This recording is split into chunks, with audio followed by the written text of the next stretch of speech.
let's take things in a different direction. Caniba is a 2017 documentary about infamous Japanese killer Issei Sagawa. The film is directed by Renée Hartevelt and Lucien Castaigne-Taylor. Sagawa is known. Sagawa attained notoriety in the early 80s for the murder, dismemberment, and cannibalization of victim Renée Hartevelt in Paris. He was deemed mentally insane and was determined to be kept in a mental institution indefinitely, but was ultimately released in 2002, I think. Oh, even worse. But he was deported to Japan, where he was never arrested or charged due to the court documents in France being sealed. Amazing. So yeah, Caniba is a documentary about his life in 2016, 2017 area, and what motivations may have led him to his crimes in 1981. This is a morbid fascination or a lurid fascination on my part. I admit it's not a healthy interest for one to have in the public eye, but cannibalism, at least in its literary depictions, has always been of interest to me. And I don't know, I like when I can to like confront the reality of a thing that is a fantasy or a fascination. Cannibalism itself isn't a fantasy for me, but its depiction is. So I'm interested in seeing this documentary, if only to see how reality lines up against expectation or against depiction. I know this is a very sensationalized topic. Hopefully we can find something in this documentary that is nuanced, that is human. So yeah, let's watch Caniba. And before we get started, don't forget to click the like button and subscribe for more old, obscure, and art house films.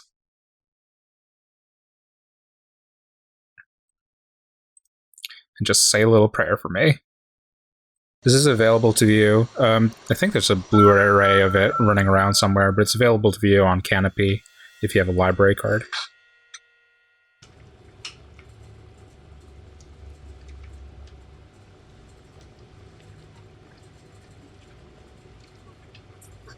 And remember to stay hydrated.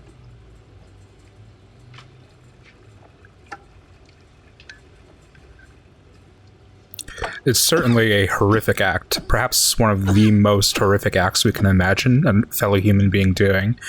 I would want to say, for my part, if only conceptually, that we sometimes pathologize these horrendous acts and attribute them as to being the whole identity of a person.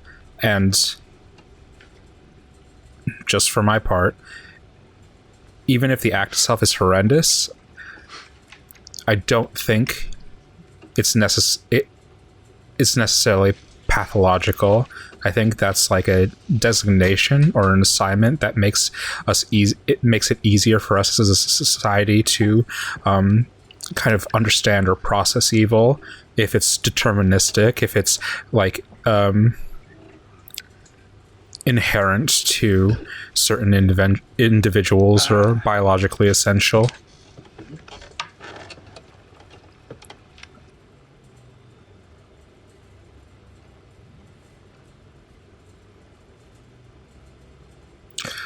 Okay. I'm not sure when this footage was actually shot, but I believe that Sagawa was under the care of his brother after 2000-something, following a medical emergency. I think he had an infarction. Cerebral infarction in 2013.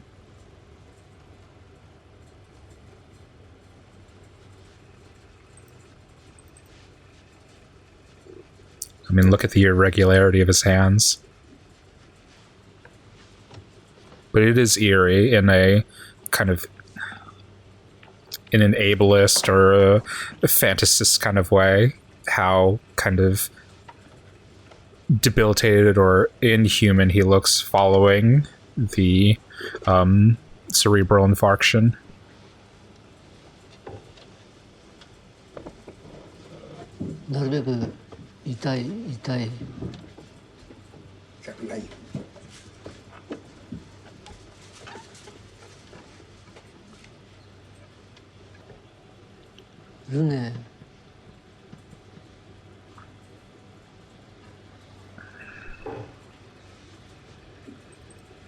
Yeah, again, his victim, Renée Hartevelt. Hartevelt? あんまり厳密にはわからないです。ただ妄想の中でですから。 I wonder if as like a filmmaking or editing technique, if they've taken out the interviewer's voice during these sections to make it seem more inhuman or more unnatural, the pace or like separation between phrases that Sagawa offers. So this is one of those things that makes me like question the veracity of the documentary, where the things he says are kind of are factual. He's actually saying them, but the way that they're being reported or contextualized might be a fabrication of the documentary. Je pense fou. Je pense fou. Vraiment fou. That's interesting, though. The language switching. I wonder what caused that. Parce que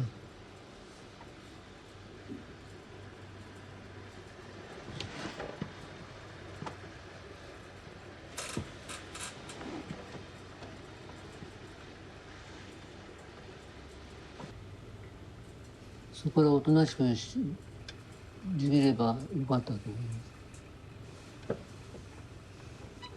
Yeah, but you could definitely see the mental toll this is taking on his brother.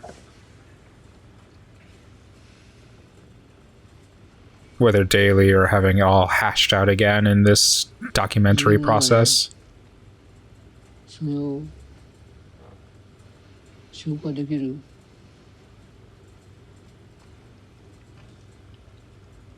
言葉はないです。カニバリズムっていうのはとても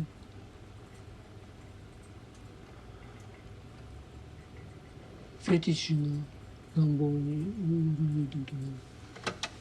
好きな人を唇を舐めたいとか、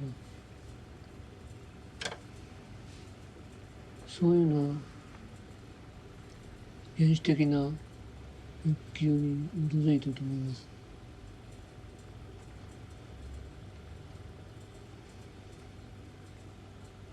I may be mistaken, but I don't think that Renée Hartevelt was like lovers with Sagawa. I think they were just classmates at the Sorbonne. 自分の気持ちを収めたい。柔らかい中に閉じ込めておきたい。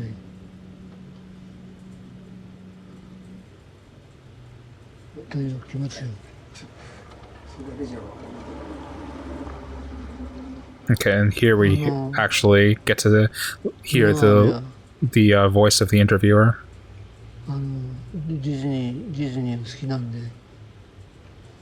This is one of those things that, like, it. You know, do you take a documentary in like a vacuum, like morally or whatever, or do you try and understand context for it?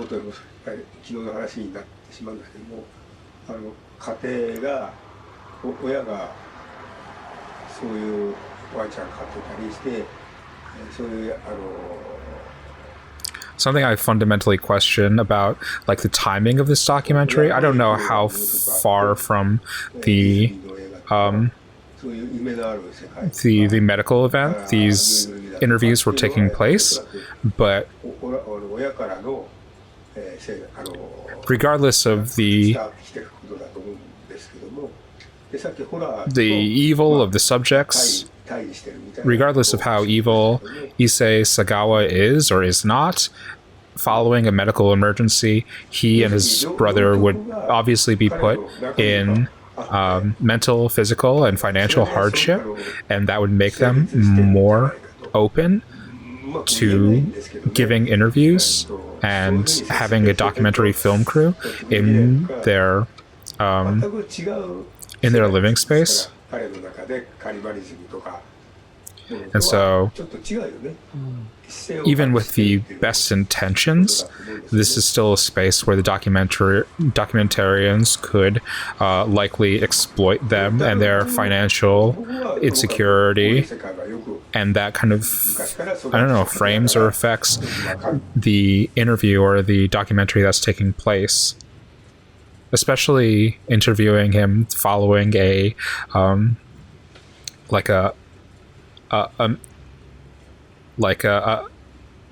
neurological infarction. Because, are you getting the information because he is likely because he had a cerebral infarction?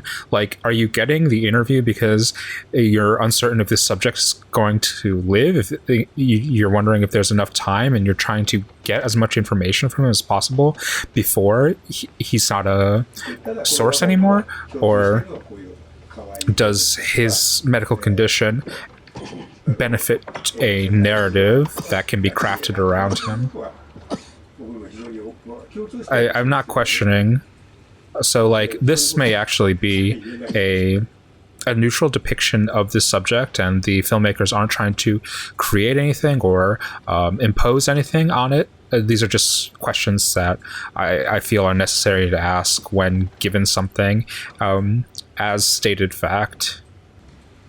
And it goes on the flip side as well. These two trying to depict Issei as being childlike, as being innocent, loving Disney and stuff, that may be true. It's quite possible it's true, but it's also, there's a question of how much they want to push a narrative in order to conceal perhaps truths or self-images or projections that they are resistant to or don't wish to share in a wider public sphere.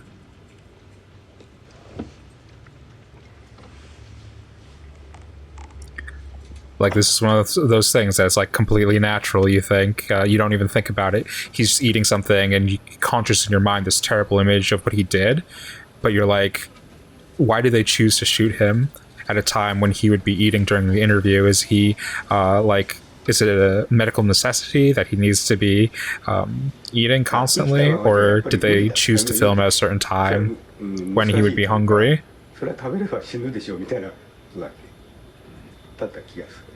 でもそうでもないと思うんだけどね。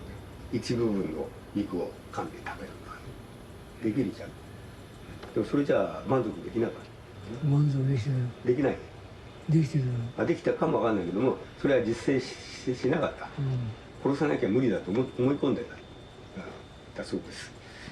でももっと聞いてれば、僕に聞いて相談してくれればできるよっていうふうに多分言ったと思う。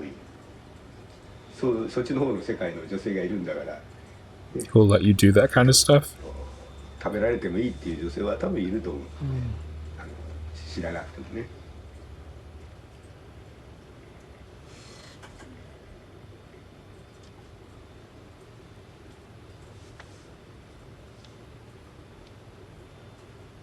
今更しょうがないけど。Yeah, I'm a little bit suspicious. I'll admit, I'm suspicious. Feel free to view this movie through a different lens if that's powerful or that's effective for you. But I am suspicious of how much they focus on Sagawa's body, on his physical condition, as a mechanism for telling a story of his mental condition.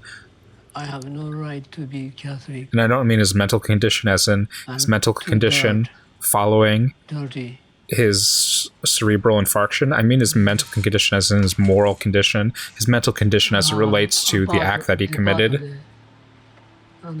階段から落ちて流産してその時に血だとか肉だとかいっぱい出た。それは自分の体だというふうに感じたことがあります。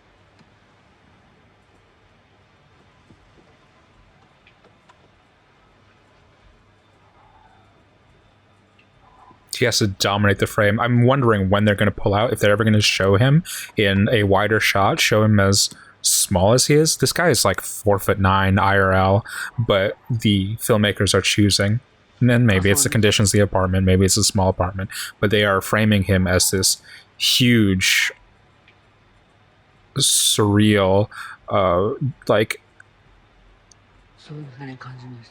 incomprehensible figure.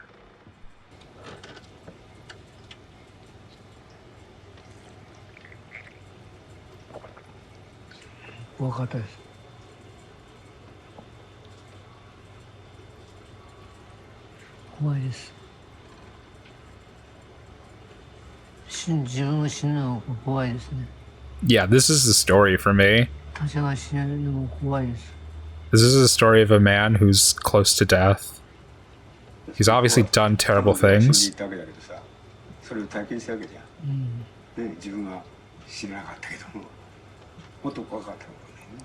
But he's not like reflecting on his sins right now. He's reflecting on his mortality.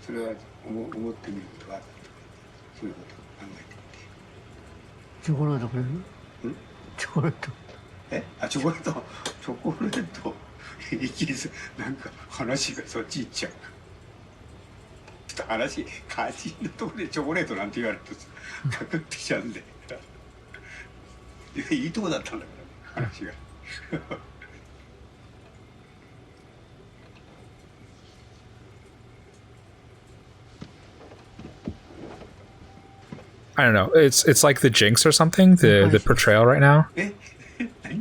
But it's also like, this is realistically what any human being would do in this situation. Any interview subject, any interviewee would be resistant if a hot topic was broached kind of so dry, so discordantly. And this is another one of those things. I do want to give the filmmakers the benefit of the doubt. I do wonder if they're actively playing with audiences' expectations in terms of imposing on him this reputation as a monster and as like inherently evil. So maybe it's part of their process or part of their depiction that they're showing these moments like he's sitting the entire time and then you hear the sounds of children coming out of school and suddenly he's alert, and a biased audience would think, oh, that's part of him being evil, that's part of him being predatory. And the revelation is that he's getting up because he needs to do exercises with his brother.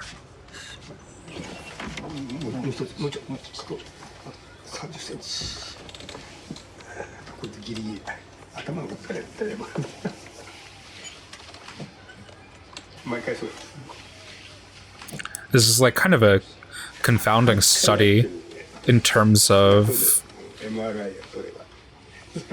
the documentary lens of trying to parse through the filmmaker's intent. Because like you think of documentaries as being like revelatory. You think they gather all of this footage and determine what the story is after seeing it, after taking an objective distance. But this kind of distance, the way they've shot it, signals to me that they had a particular intent, that they came in here with a certain framing, a certain thesis or idea about their subject that they want to express visually. And so I'm trying to parse through what exactly that intent was.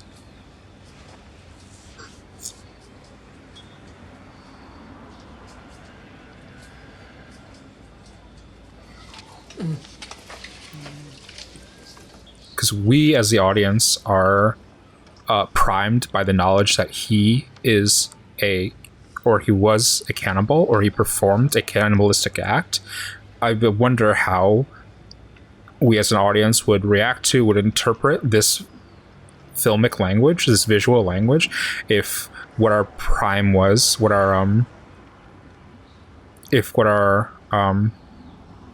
prompt was that he was if he had like a mental condition, or if he was or if he had like if he had Down syndrome, or if he was autistic, or if this was interviewing a man following a medical emergency who was worried about dying. Those different prompts would lead us to different interpretations of the ways that these filmmakers have chosen to film this subject.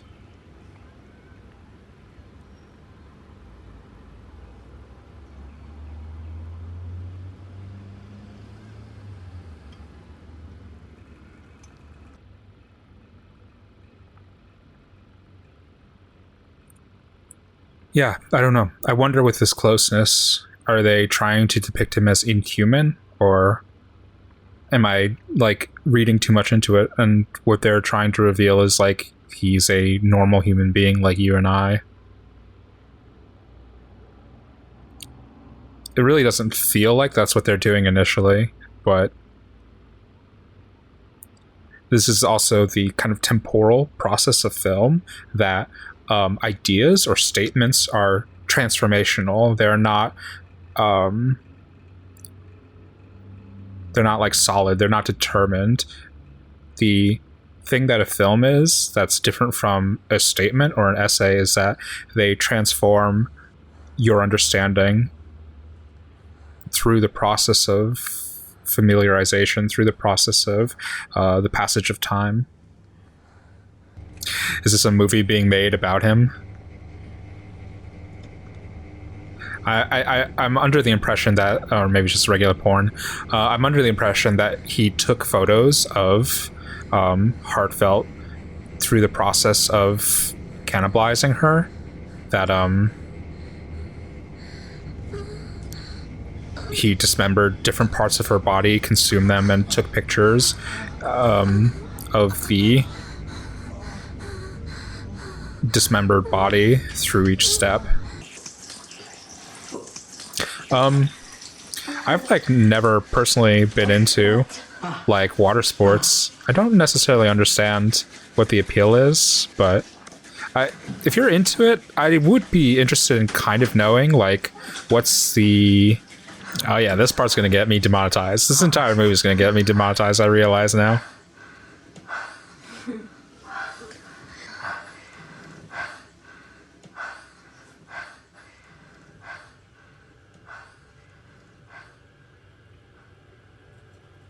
Is that from his private collection? Did he shoot like home videos when he was younger?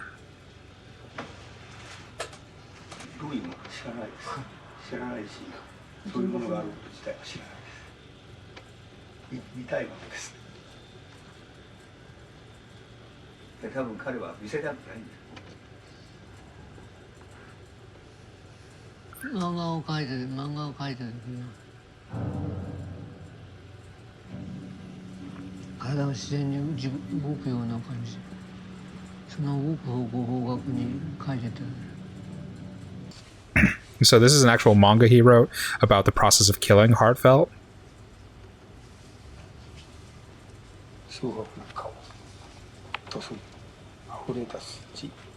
Yeah, that's disgusting.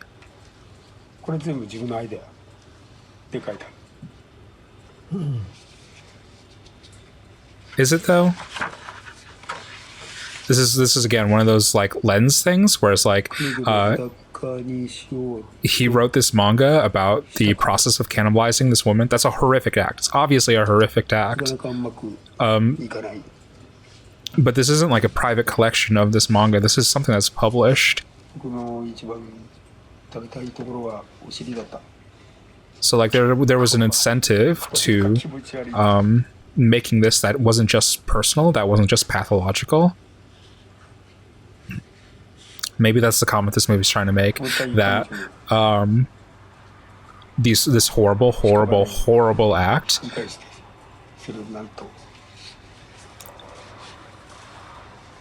even if we designate it as one of society's greatest evils, it's still incentivizing that this act is still like exploitable or profitable, not just for the perpetrator, but for people around the perpetrator who have no relation to the act whatsoever, that companies can look at it and think, publishing houses can look at it and think, I could publish the book, the memoir that this man writes, or I could publish the manga that this man writes, that news crews can think, I can get an interview with him, get an exclusive out of him, and people will tune in to watch it. Or documentarians can think, I can document this man's life, and people will want to watch the documentary out of morbid curiosity. And I mean, to an effect, it's happened. I'm here watching this out of morbid curiosity.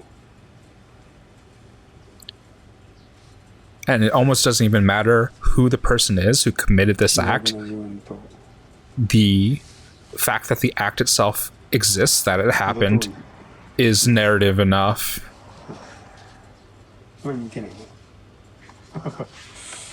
It's a really interesting conclusion to draw, that this act is, at its base, about dehumanization. It's a terrible, terrible dehumanization of another person, to view them as just the receptacle for your desires, that you could dehumanize them to the degree that you would be willing to eat them. But dehumanization is not just an individual experience, it's also a social experience, that in the way that Sagawa has dehumanize Renée Hartevelt, and she is the primary victim here, and she is the victim that we should give our greatest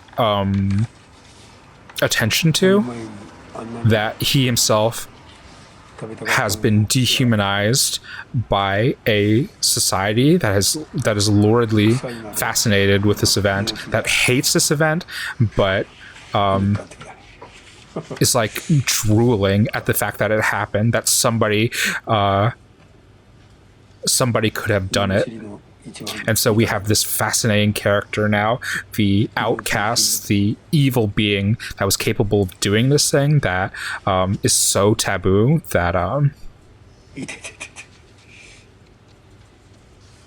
that there's an enormous release in having found somebody that has perpetrated it, and to scapegoat him, and to make a public spectacle of him, and to constantly digest this social taboo through the lens of his experience, without forefronting his actual experience at all, just the myth of it, the story of it. 殺しちゃった相手をさ、よく書けるよな。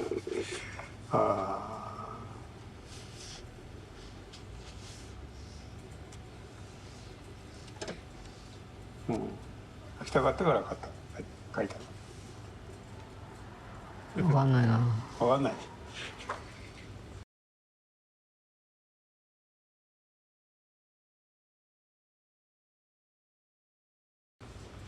I mean, look at that paper stock. That's like heavy paper.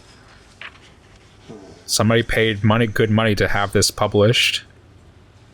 These cheap fucking drawings. These unimportant fucking drawings. These drawings that have no artistic merit to them, and perhaps they have social merit as a social document, as a document of something, of an experience that nobody else can document, that nobody else can report. But that's not what people care about. People care about the sensation of it, the disgustingness of it.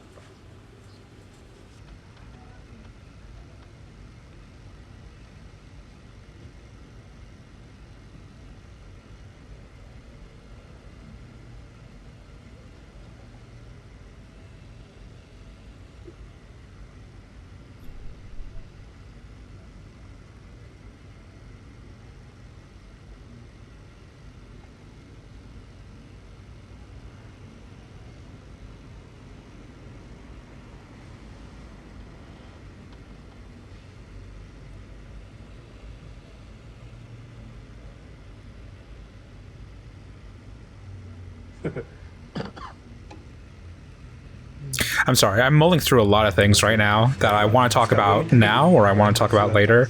But, well, okay. So what this depiction is, we'll just state flatly what is being depicted on screen right now. This is showing both of them as children, and very regular children, and their very normal childhood, being happy and being supported. I'm under the impression that the Sagawas were a wealthy family, and that's part of the kind of scandal that emerged from this event. Obviously, they're rich enough that they sent their son to study at the Sorbonne in Paris, but the scandal is that he was, financially taken care of by his parents after this, and that's there are issues of class that connect with the issues of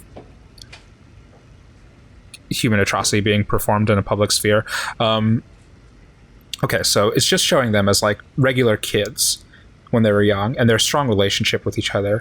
I think there's different takeaways that you get from it based on your reading of the film. I think there's the reading that they were normal children, and that's like a horrible dichotomy, that they were such innocent, nice children, and that the younger brother is such a horror in adulthood, and it's like a punishment for him that his mind was infected, and so all these like depictions of normalcy are like a betrayal, or they're a failure because they led to this monster, this denial of the light or the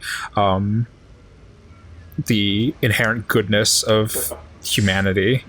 There's another lens to view this from, that this depiction of them as normal children is being utilized to reinforce the fact that they are normal as adults, that there's no change in there's no material change in conditions or their disposition. There might be changes in conditions, but there's no change in their disposition from who they were when they were children. Nothing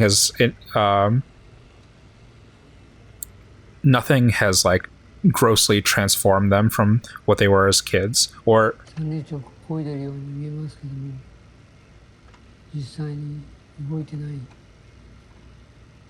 take this another way. That them depicting them as like this as children is humanizing them, that they weren't shown as inherently evil this entire time, or Issei wasn't shown as inherently evil this entire time, that he was in some way a normal kid, and that that this horrendous evil act was something that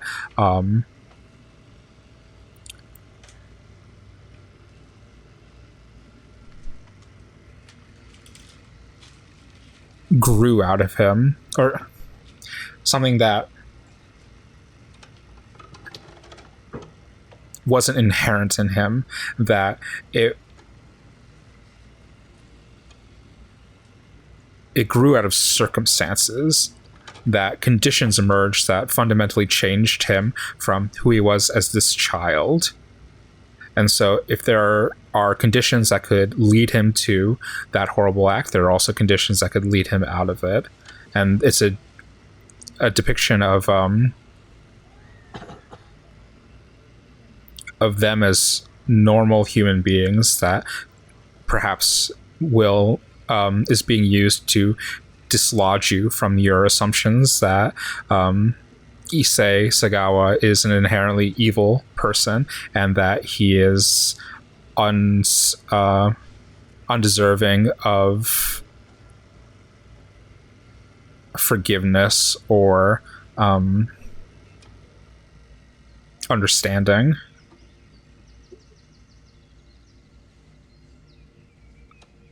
I think socially, if we were more willing to forgive,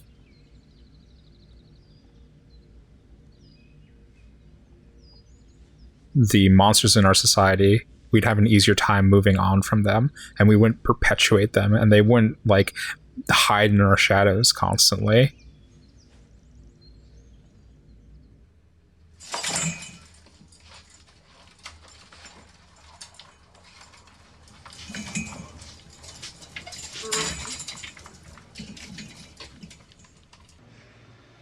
あんなには長生きしたくないけど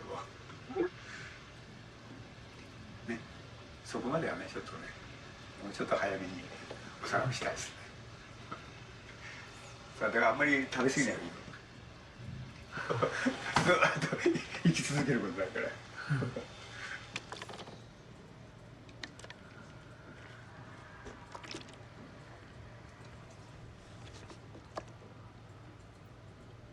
I actually think towards the end of this, I think this movie is really interesting, really, really engaging.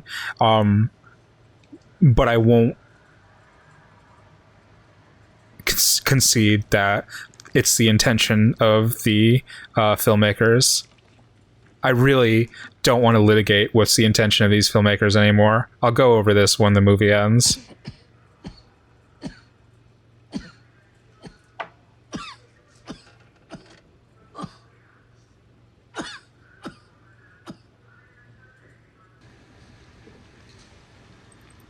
A new challenger appears. A sex worker, maybe?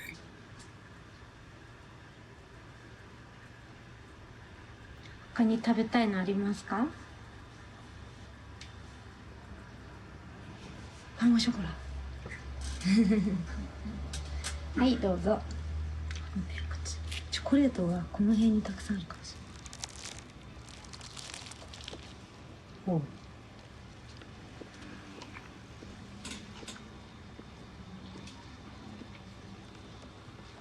I interpret anybody who wears a maid outfit as likely not being a maid or a caretaker.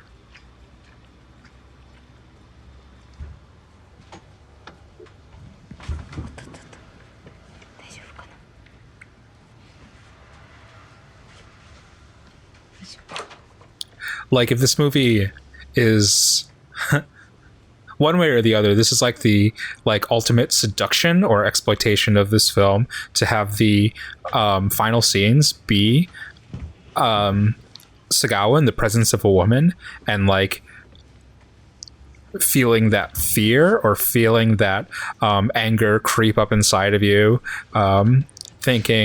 rolling around in your mind thinking, what's he going to do with this woman? What's he thinking inside right now? How could she consent to this? What does she know about him? How can she like be in his presence if she knows what he's done?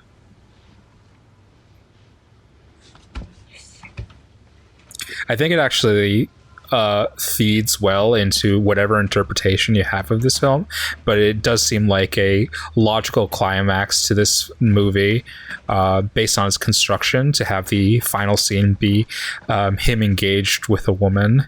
It just like brings up all of the central ideas of what we feel about this man, what baggage we have around him, what we think he deserves, what we think he doesn't deserve.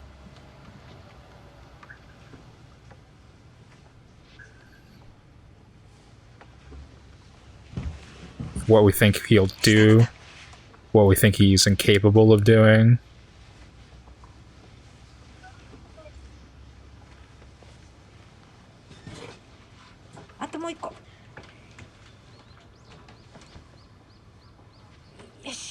Whether or not he's worthy of trust, and if he's not worthy of trust, is he worthy of anything?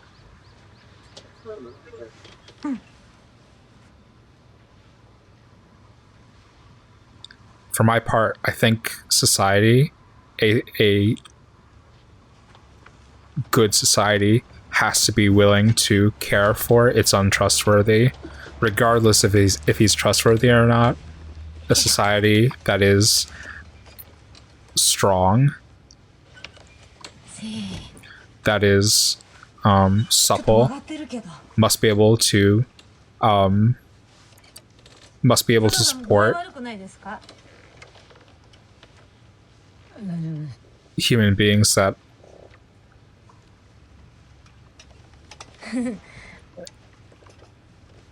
do not function within its confines.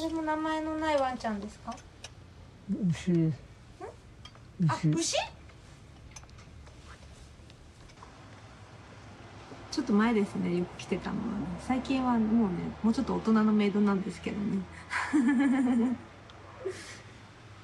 I guess that's to tie back into his like childish nature that he liked Disney and stuff. He likes cute なんていうんですか、 animals. こういうのコスプレ着てみたい服とかあるんですか？ね。For me, this section is kind of like he's grown old. He's seen ゾンビやってみたいですか？ society outgrow him, outpace him. Asking a question of somebody who was born in 1949 if they've ever imagined cosplay. Not that they've never imagined dressing up as their favorite characters or whatever, but the cultural sensation of cosplay is something completely divorced from his zeitgeist, his cultural perception.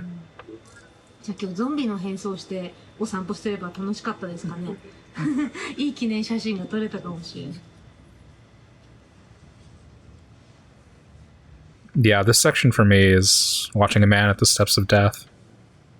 He'd have 6-7 years after this.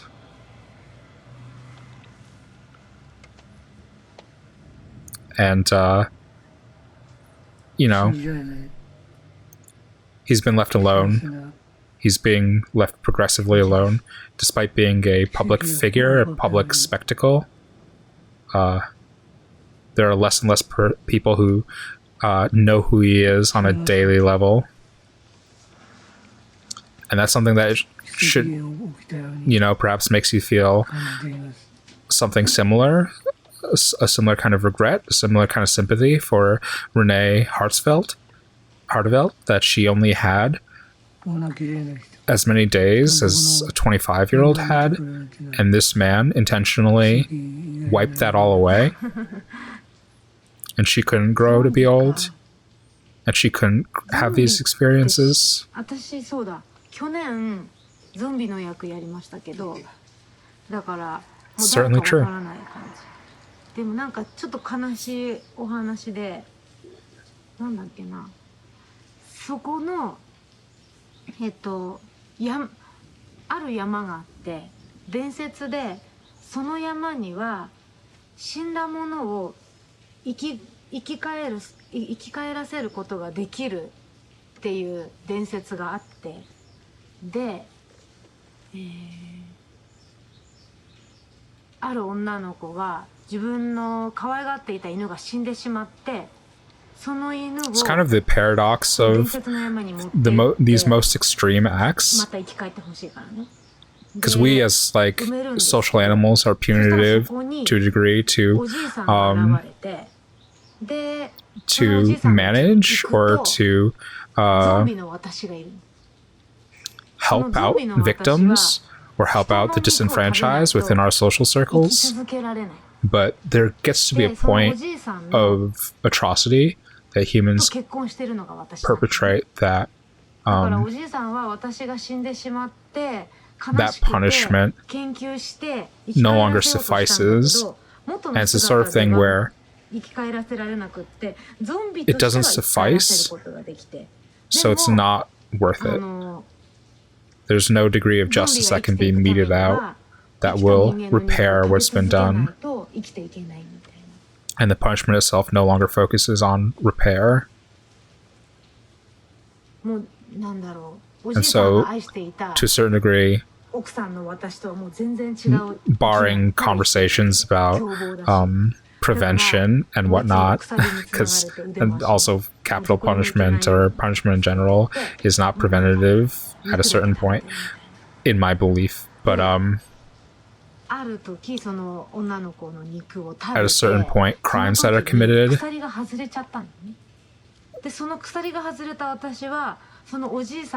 can't or shouldn't be punished any further. もうその日は雪が降って、本当の雪が降って大変だったんですけど、1メートルぐらい積もったかな。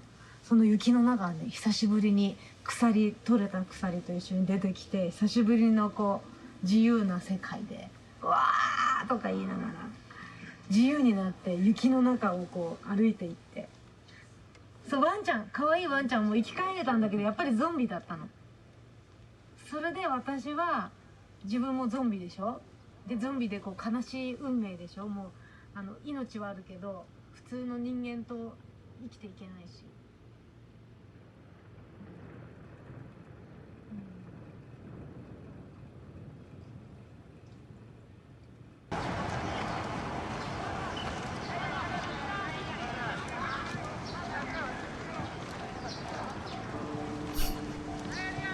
A further taboo, and even more unimaginable taboo, given the constraints of this film. I thought the ultimate conclusion of this would be him with a woman, but even more scandalous is him outside.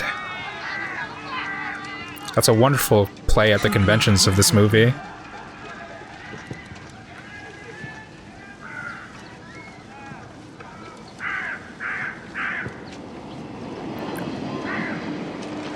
The movie has done a great job of breaking a lot of breaking the trust of the audience in a lot of ways based on a kind of punitive mentality that we have. There are certain justices we feel need to be meted out to this man. There are certain restrictions we feel need to be imposed on him forever. And the quiet revelation of the film is recognizing that he doesn't have those constraints on him, that everything that we fear this man is capable of doing, he does, or that he's capable of doing in a social sense. We're afraid of him interacting with women, he interacts with women. We're afraid of him going outside, he goes outside. We're afraid of him interacting with other people in as much as he can, he interacts with other people.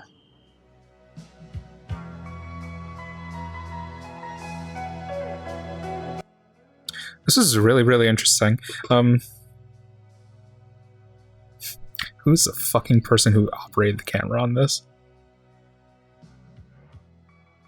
Wow. It's a 3-person crew for this entire movie. Lawrence Sayama did the title design, huh? I think that's Celine Sciamma's brother. Yeah, that's her brother.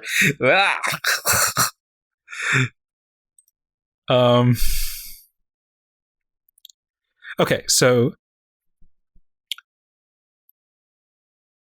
I actually think the ending pushed me in more towards another direction, but I'm done with kind of trying to interpret the intentions of these filmmakers. You're going to go around in circles trying to debate how they're choosing to depict this character. I think this movie is ultimately a Rorschach test, that they put a certain constricting lens on this character, and through this pinhole we fill in a lot of extraneous details. We bring a lot of baggage onto this character and put it on him, this person, but ultimately a character within the artifice of film. I think basically what this movie is showing the day-to-day interactions, the day-to-day habits and processes of a human being, but given the foreknowledge that he's done the worst thing a human being can do. And so we, as outside viewers, have this neurotic need to make judgments about him, to assign moral value or attributive elements to everything that he's doing, because he's done such an enormous act, a startling act, a frightening act. How we react to that informs everything about how we see what he does, even if what he does is mundane. And so, yeah, I think this movie it's really, really exciting, but really stark in terms of doing nothing but eliciting a violent reaction from an audience. I'll say from my part, from my neurotic superimposition onto this movie, the values that I demand that this movie have, that I demand that this person has, that I demand this society around this person has. The movie that I saw was of an old man who suffered a debilitating neurological event, who is being cared for, who is not a harm to anybody, whose life has been laid out in the tabloids and the public spectacle for decades, and who has no control over any of those things. I don't see a man with a pathological fascination.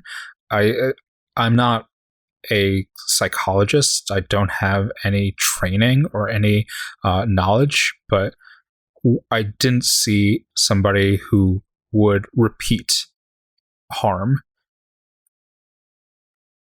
And so a part of me thinks that this man should be cared for, that he should be given the basic aspects of human dignity and human happiness before he dies, because he seems very, very close to death. And while his act was,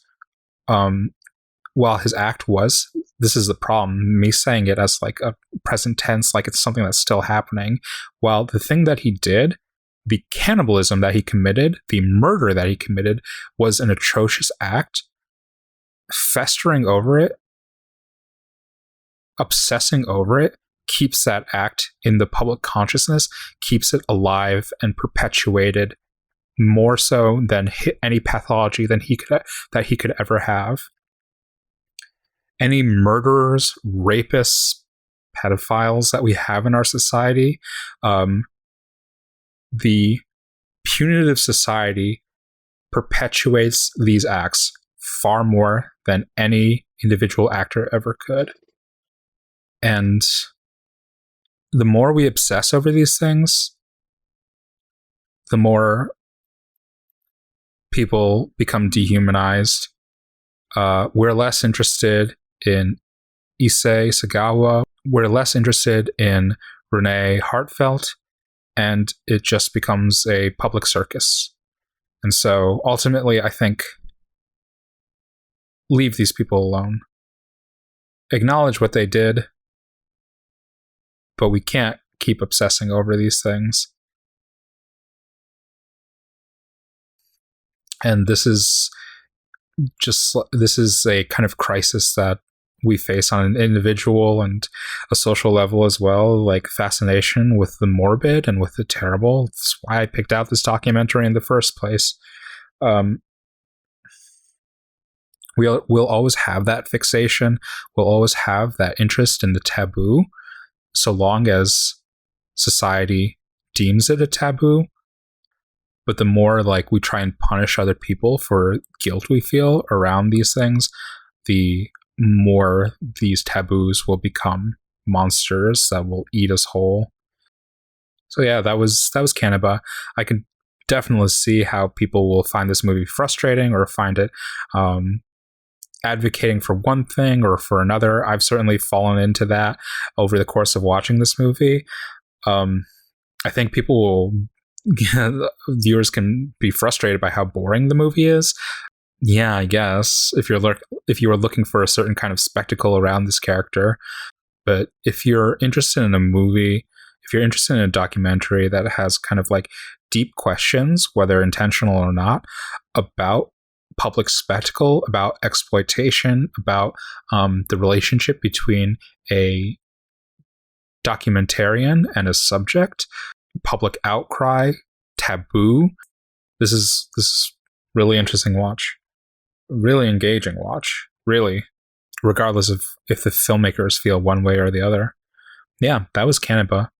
So it was a really interesting watch. Again, like this is something that I want to emphasize, that movie experiences are not something that's set in stone. Like a good movie experience isn't like like the scientific method. It isn't you as an audience walking in with a hypothesis and the movie confirming or denying the hypothesis. It's not that kind of binary experience. Movies are a temporal, transformational experience. That's something I really want to express in these videos. I'm not always great at it. It doesn't work with every single movie, but an impression that I want to give to you is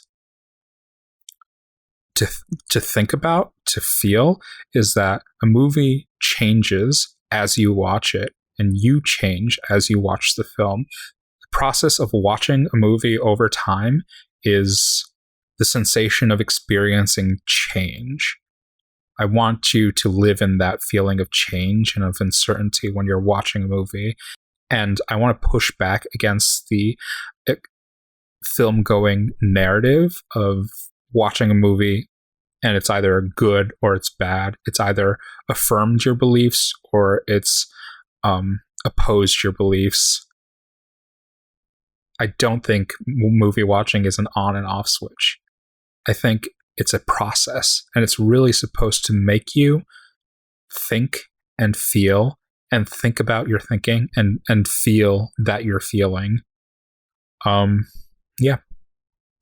Let me know in the comments if you've had similar experiences with movies, if you've watched a movie and felt yourself changed over the process of watching it. Let me know if you have any other recommendations. If you have some documentary recommendations, that'd be really interesting. I don't usually go for them on this channel, but given the right subject or the right interpretation, it's a wonderful field, a wonderful genre within the filmic medium to explore. In the meantime, don't forget to click the like button and subscribe for more old, obscure, and art house films. And until next time, keep watching good movies.